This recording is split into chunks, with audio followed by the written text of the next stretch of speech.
Te peço, Paizinho, que tu me use como tua boca, que o meu coração esteja repleto do teu espírito e que eu possa, Senhor, ser um canal fidedigno da tua palavra, que é o que eu mais quero na vida, Senhor.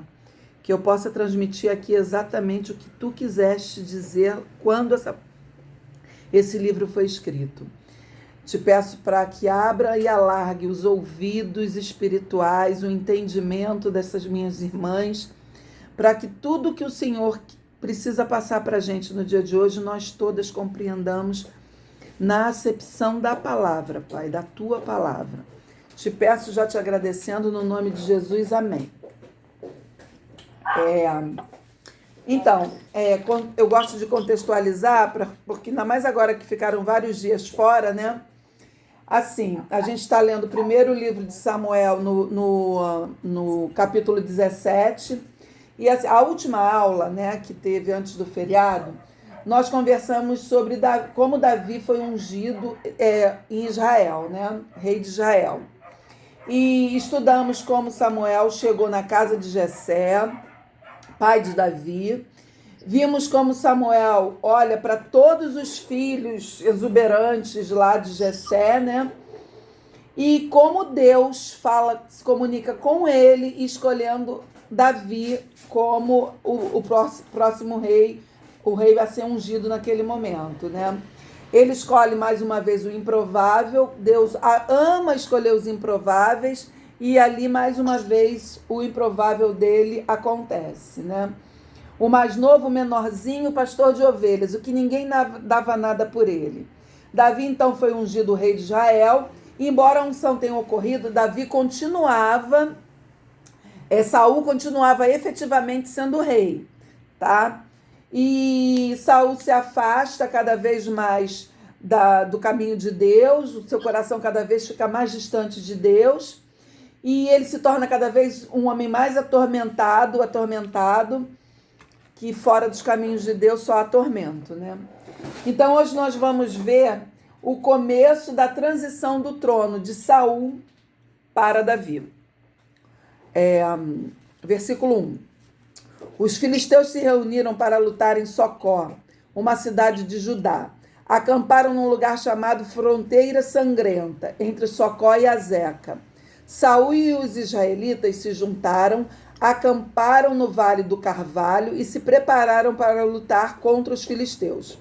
Os filisteus pararam no monte que ficava de um lado do vale, e os israelitas ficaram no monte do outro lado.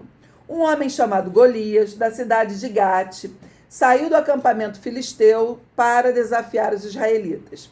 Ele tinha 2 metros, em algumas versões ele tinha 2,90 metros.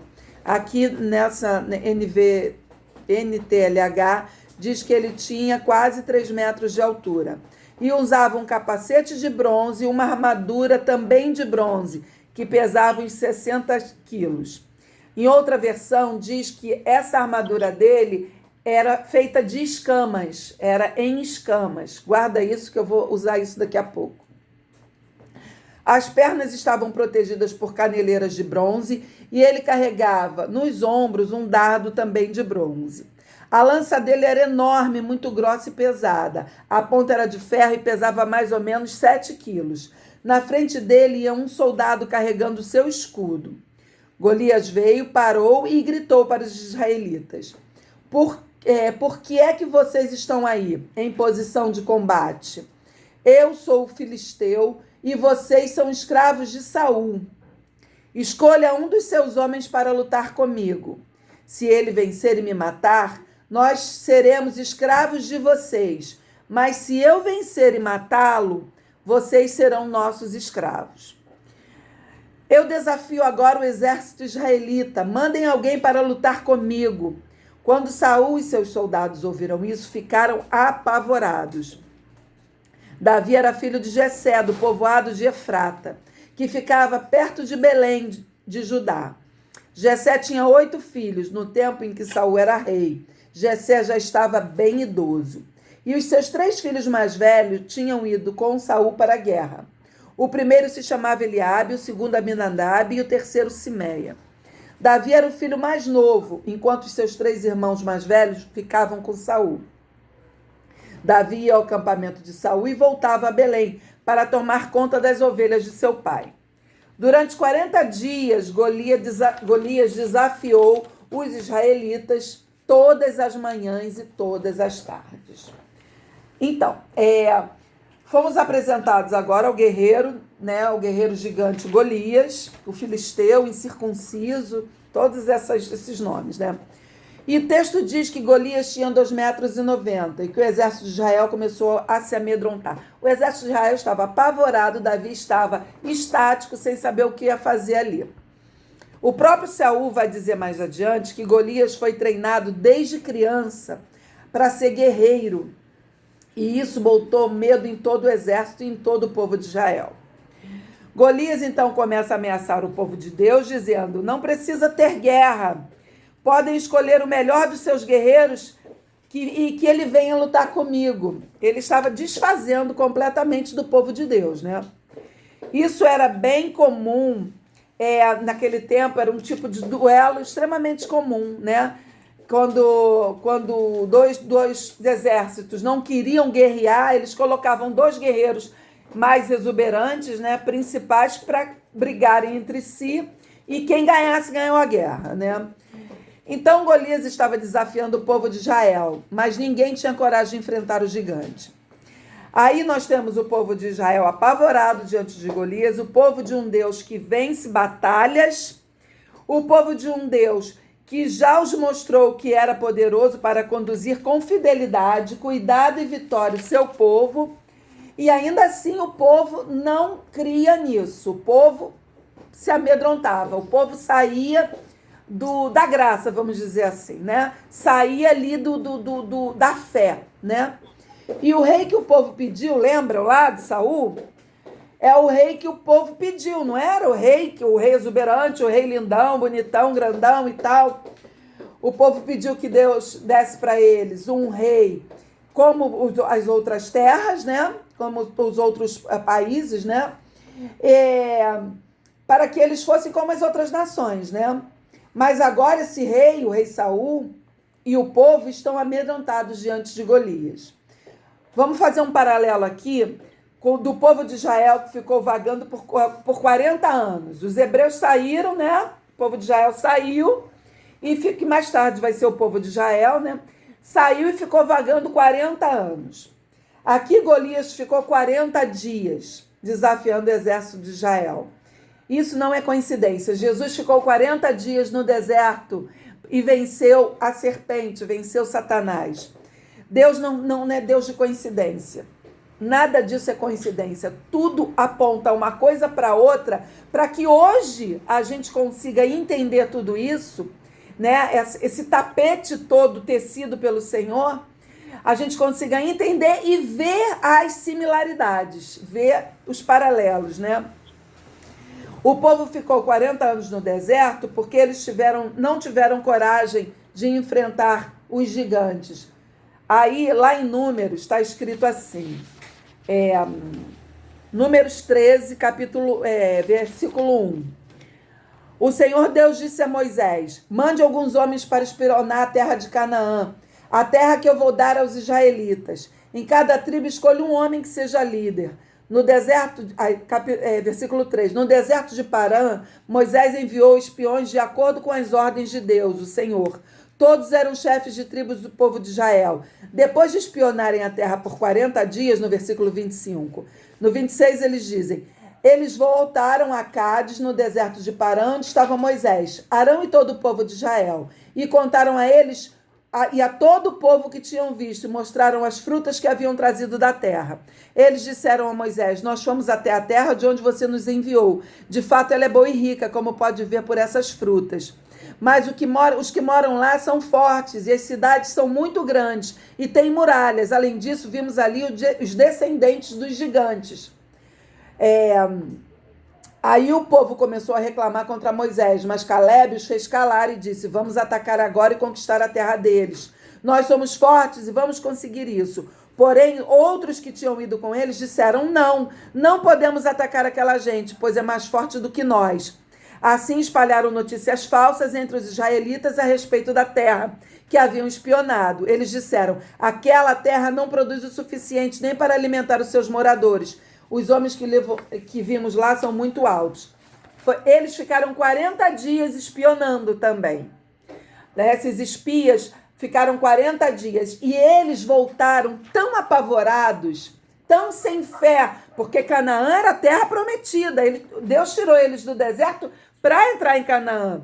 Eles eram tão sem fé que eles começaram a inventar mentiras para que eles não fossem até lá guerrear da forma com que Deus fosse mandar. Então, aí a gente vê os paralelos de quantos gigantes foram levantados diante do povo de Israel, e todos eles Deus vence. Todos eles Deus dá a vitória ao povo dele, sempre que o povo dele é fiel a ele. Isso é uma lei. A fidelidade da gente com Deus permite com que Deus use a fidelidade dele com a gente. Os gigantes usados aqui em Números são os nefelins. Depois, se vocês quiserem conhecer mais sobre eles são da descendência aí dos filhos lá do Caim e tal. São umas misturas lá de Canaã, tá? Do povo lá do cananeu. O Noé teve 3 filhos. Um deles, o filho dele chamado Cã, ele fundou a cidade de Canaã. E os nefelins vêm desse povo aí, lá de Noé.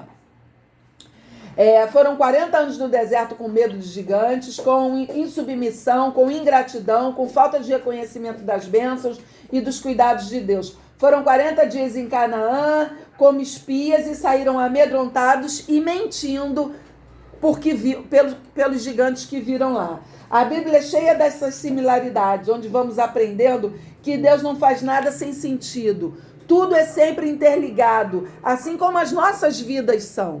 Tudo na nossa vida é uma questão de trama, né? De interligar, coisas interligadas, né? Nós não estamos aqui nesse grupo por acaso. Somos espíritos que Deus interligou por algum motivo. Precisamos ter olhos e ouvidos apurados para enxergar. Agora, no versículo 17, continuando, vou lendo. Um dia Jessé disse a Davi: pegue 10 quilos de trigo torrado e 10 pães e vá depressa levar para os seus irmãos no acampamento. Leve também estes 10 queijos ao comandante. Veja como seus irmãos estão passando e traga uma prova de que você os viu e de que eles estão bem. Os irmãos de Davi estavam servindo no exército, dá para perceber isso aqui, né? Mas Davi não. Talvez por ser mais novo, por ainda ser jovem e pequeno, e não sei, e era pastor de ovelhas da família, né? Ele não servia o exército. E Jessé manda que ele leve provisão para os irmãos e peça uma prova. Nem o pai confiava na palavra do filho, olha bem isso. Versículo 19. Os seus irmãos e o rei Saul e todos os outros soldados israelitas estão no Vale do Carvalho lutando contra os filisteus. Na manhã seguinte, Davi se levantou cedo, deixou alguém encarregado das ovelhas, pegou os mantimentos e foi como Jessé havia mandado. Ele chegou ao acampamento justamente na hora em que os israelitas, soltando seu grito de guerra, estavam saindo a fim de se alinhar para a batalha. O exército dos filisteus e o exército dos israelitas tomaram posição de combate, um de frente para o outro. Davi deixou as coisas com o oficial encarregado da bagagem e correu para a frente da batalha. Chegou perto de seus irmãos e perguntou se estavam bem.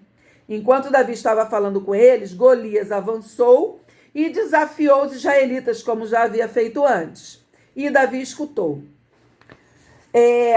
O detalhe aqui é que Davi ouviu o desafio do gigante Golias e as coisas começaram a mudar. Davi foi ungido rei, mas legitimamente falando, ele ainda não era rei. O rei era Saul. E aos olhos humanos, Davi só teria 2 maneiras de ser rei. Eu falei isso na última aula. Uma delas é pela descendência, né? Pela genealogia. E a segunda delas é por usurpação. Davi não ia guerrear contra Saul, não era esse o plano, né? Na cabeça de Davi, que naquele momento, embora ele tivesse uma fé muito grande, ele pode ter agido como a gente age. Vamos dar uma ajudinha para Deus, né? Mas ele tinha fé e ele sabia, porque ele tinha experiência com o Senhor, que aquela decisão dele era acertada. E, além do mais, geraria a descendência, né? A dinastia de Saul. Existiam essas duas maneiras, sendo imagina como ficou a mente de Davi ao ser ungido por Samuel. Agora o cenário é que Saul está oferecendo sua filha Mical em casamento ao israelita que ganhasse a batalha. Como eu falei, eu acredito que Davi viu aí o seu destino se cumprindo. E assim, é assim que me tornarei rei, ele deve ter pensado. Além disso, Golias subestima o rei dos exércitos. Esse é o fato maior. Golias vai aqui subestimar o rei dos exércitos, o nosso Senhor, o Deus de Israel. E aí, quando os israelitas viram, versículo 24, quando os israelitas viram Golias, fugiram apavorados. Eles diziam: olhem para ele, escutem seu desafio. Quem quer matar esse filisteu? Quem matar esse filisteu receberá uma grande recompensa. O rei lhe dará muitas riquezas e lhe dará sua filha em casamento, Mical. E a família de seu pai nunca mais vai ter que pagar nenhum imposto. Isso a gente vê no Novo Testamento, tá? Por que Jesus não era obrigado a pagar imposto? Aqui, tá aqui. Guardem isso para sempre. Quando perguntam para Jesus, embora soubessem que Jesus não precisava pagar imposto, porque ele era liberado disso, e aí perguntavam para Jesus, para testar ele, né? Devemos pagar o imposto? De quem é a moeda, quem é a esfinge que está na moeda? Dei a César o que é de César. Ele pagava imposto porque ele resolveu pagar, tá? Mas ele não precisava pagar. Tá aqui o ensinamento do porquê que ele não precisava pagar. Então Davi perguntou aos soldados que estavam com ele: o que ganhará o homem que matar esse filisteu e livrar Israel desta vergonha? Afinal de contas, quem é esse filisteu pagão para desafiar o exército do Deus vivo? Aí pegou no brilho de Davi. Aí não tinha para ninguém. Aí Davi desafiou o meu Deus. Como assim? Aí eles contaram o que ganharia quem matasse Golias. Eu quero ressaltar aqui um detalhe. Davi, confiando inteiramente nos desígnios de Deus, se colocou como o guerreiro a lutar contra Golias. Este já era um tremendo contraste com o rei Saul. Lembram de quando Saul foi apresentado como rei?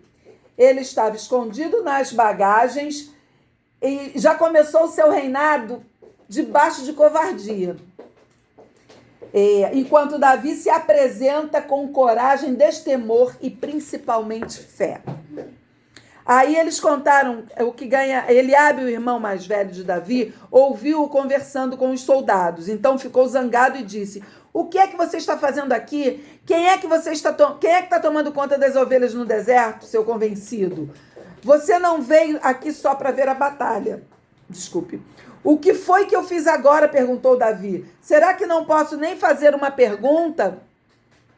E então Davi fez a mesma pergunta a outro soldado e ouviu a mesma resposta. Alguns soldados ouviram o que Davi tinha dito e contaram a Saul. Então ele mandou chamar Davi. Davi chegou e disse a Saul: meu senhor, ninguém deve ficar com medo desse filisteu. Eu vou lutar com ele. Mas Saul respondeu: você não pode lutar contra esse filisteu. Você não passa de um rapazinho e ele tem sido soldado a vida inteira. Meu senhor, disse Davi, eu tomo conta das ovelhas do meu pai. Quando um leão ou um urso carrega uma ovelha, eu vou atrás dele, ataco e tomo a ovelha. Se o leão ou o urso me ataca, eu o agarro pelo pescoço, golpeio até matá-lo. Tenho matado leões e ursos e vou fazer o mesmo com esse filisteu pagão que desafiou o exército do Deus vivo. O Senhor Deus me salvou dos leões e dos ursos e me salvará também deste filisteu. Pois bem, respondeu Saul, Vá, e o Senhor Deus esteja com você. Lá em Gênesis, eu vou ressaltar esse detalhe, quando Adão e Eva pecaram, Deus revela a eles e promete que da descendência da mulher viria aquele que pisaria a cabeça da serpente, viria o Messias, viria o Salvador, aquele que pisaria a cabeça da serpente. Veja bem, Deus usa a serpente. Saul teve a oportunidade de derrotar a serpente lá, quando lutou lá com a amonita Naás. Lembra que Naás significa serpente? Lá nos capítulos 5 e 7 lá de 1 Samuel. Saul derrotou a serpente, mas nós descobrimos que Saul não era esse que Deus prometia, esse Salvador que Deus prometia, e que pisaria na cabeça da serpente. Aqui Golias nos é apresentado usando uma couraça de escamas. Golias é nos apresentado meio que simbolizando uma serpente. Nós vemos que Davi está tendo a oportunidade de também pisar a cabeça da serpente. Tudo isso aponta para Jesus. Lembram que Jesus virá mais tarde da linhagem de Davi? E ele no deserto vai vencer a serpente? Aqui nós vemos que de um rapazinho frágil, Davi não tinha nada. Muito pelo contrário, ele era fortalecido com a armadura da fé. Com aquela mesma lá de Efésios, lembram? Ele sabia que essa batalha não seria dele e que ele não resolveria com as forças dos seus próprios braços. Olha a diferença. Davi tinha confiança, Davi tinha fé, Davi tinha história com Deus. Olha o leão e o urso que Deus ajudou ele a vencer, né? Ele tinha história, ele tinha um passado com Deus. Davi tinha testemunho próprio. Gente, Davi tinha testemunho próprio. Assim como a Aninha, assim como eu, assim como todas nós. A gente só precisa lembrar desse testemunho na hora da batalha, na hora do deserto. Enquanto o exército de Israel estava paralisado de pavor, Davi sabia em quem tinha crido. Finalizando aqui essa história aqui, todos nós enfrentamos gigantes. O problema é que nós achamos que vamos derrotar esses gigantes com a força do nosso braço. Nós vestimos a armadura e o capacete e empunhamos a espada, mas não a de Efésios. A gente empunha a de Saul. E isso é que é a nossa derrocada. A gente tem que lembrar da de Efésios, da fé. Com isso esquecemos do Senhor e colocamos a fé na força dos nossos próprios braços. Os apetrechos de guerra de Saul não vão se encaixar na vida da igreja do Senhor. Guardem isso. Não vão se encaixar.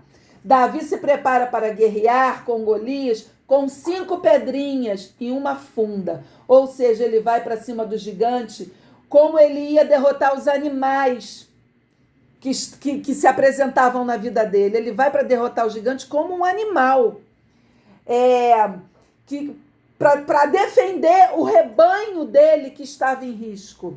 E nesse caso, quem estava em risco era o rebanho do Senhor, era o povo de Israel. Então, versículo 38. Então deu a sua própria armadura para Davi usar, pôs um capacete de bronze na cabeça dele e deu uma couraça para vestir. Davi prendeu a espada de Saul num cinto sobre a armadura e tentou andar, mas não conseguiu. Não estava acostumado a usar essas coisas. Além de que Davi era pequenininho, Saul era um homem zarrão, né? Aí disse a Saul: não consigo andar com tudo isso, pois não estou acostumado. Então Davi tirou tudo. Davi se prendeu, Davi se colocou na fé com o Senhor. Pegou o seu bastão, escolheu 5 pedras no ribeirão e pôs na sua sacola. Pegou também sua funda e saiu para enfrentar Golias. Golias, o filisteu, começou a caminhar na direção de Davi. O ajudante carregava suas armas e ia na frente quando chegou perto de Davi. Golias olhou bem para ele e começou a caçoar, porque Davi não passava de um rapaz bonito e de boa aparência. Aí disse Davi, disse a Davi, para que esse bastão? Você pensa que eu sou algum cachorro? Em seguida rogou a maldição dos seus deuses sobre Davi. e desafiou, dizendo: venha que eu darei o seu corpo para as aves e os animais comerem. Davi respondeu: você vem contra mim com espada, lança e dardo, mas eu vou contra você em nome do Senhor Todo-Poderoso, o Deus dos exércitos israelitas, que você desafiou.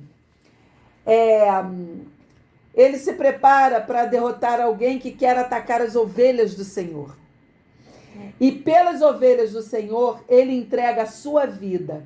Ele tinha este amor pastoral. Davi tinha esse amor pastoral, de cuidado com o seu povo.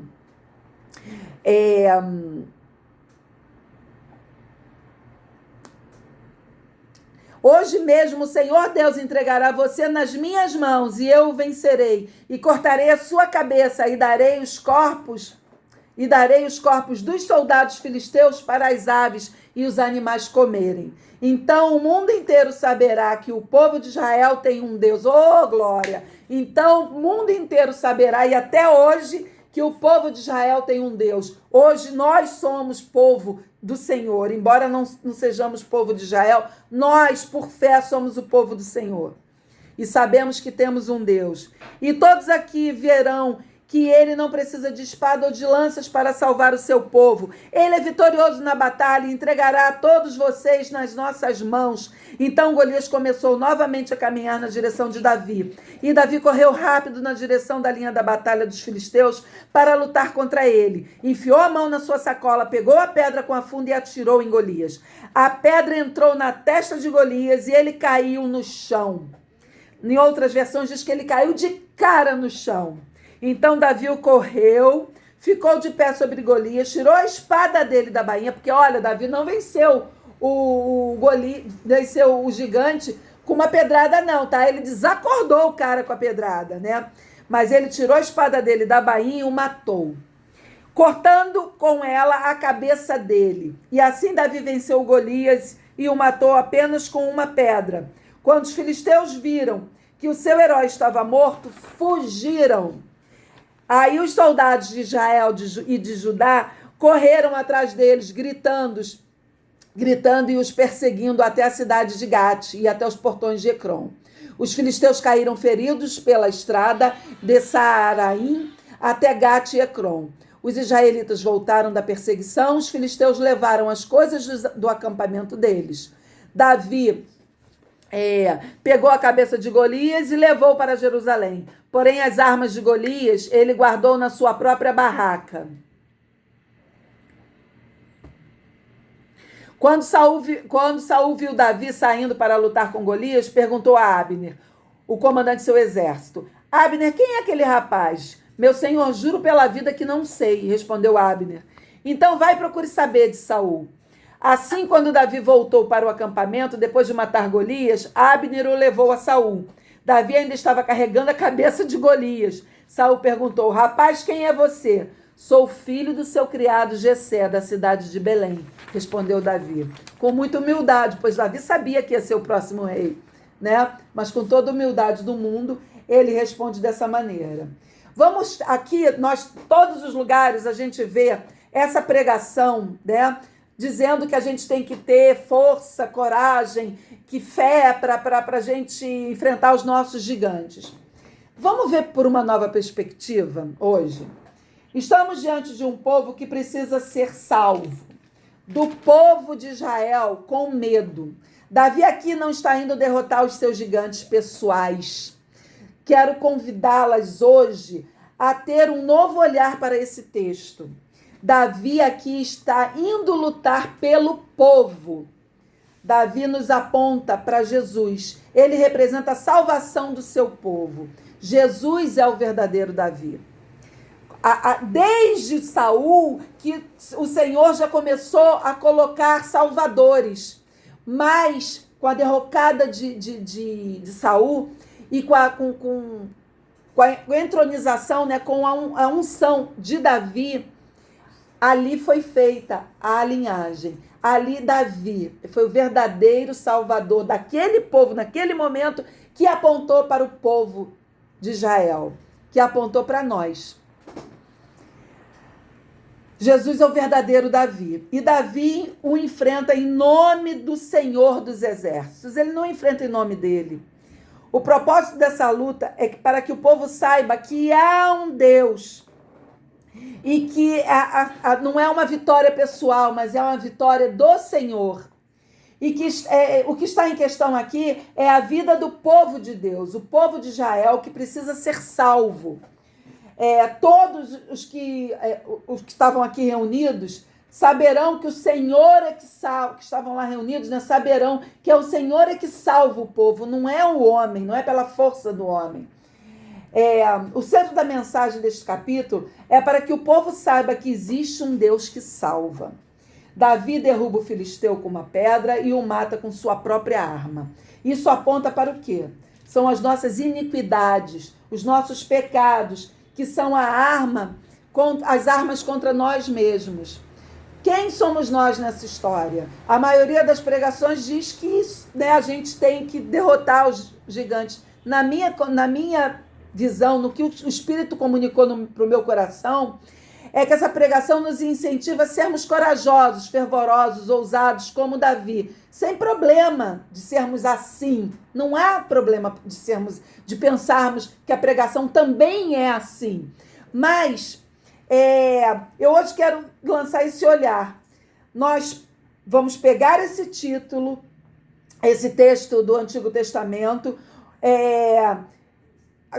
A gente não pode ver só as lições morais, porque se a gente fizer isso, a gente vai pregar moralismo, a gente não vai pregar o evangelho. Vamos ver de outra maneira.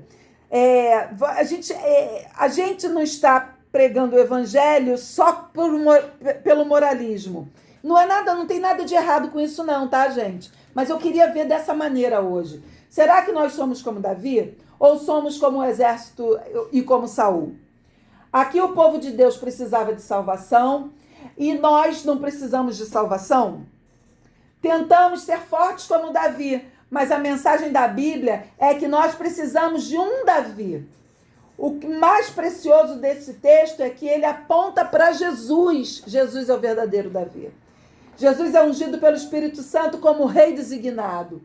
Em Lucas 4, de 1 a 11, a gente vai ler que ele vai ao deserto para enfrentar a serpente. Saul enfrentou a serpente, Davi enfrentou a serpente e Jesus venceu definitivamente a serpente. Oh, louvado seja o nome do Senhor. Este episódio de Davi e Golias revisitado, é Israel no deserto revisitado, é Adão no jardim revisitado.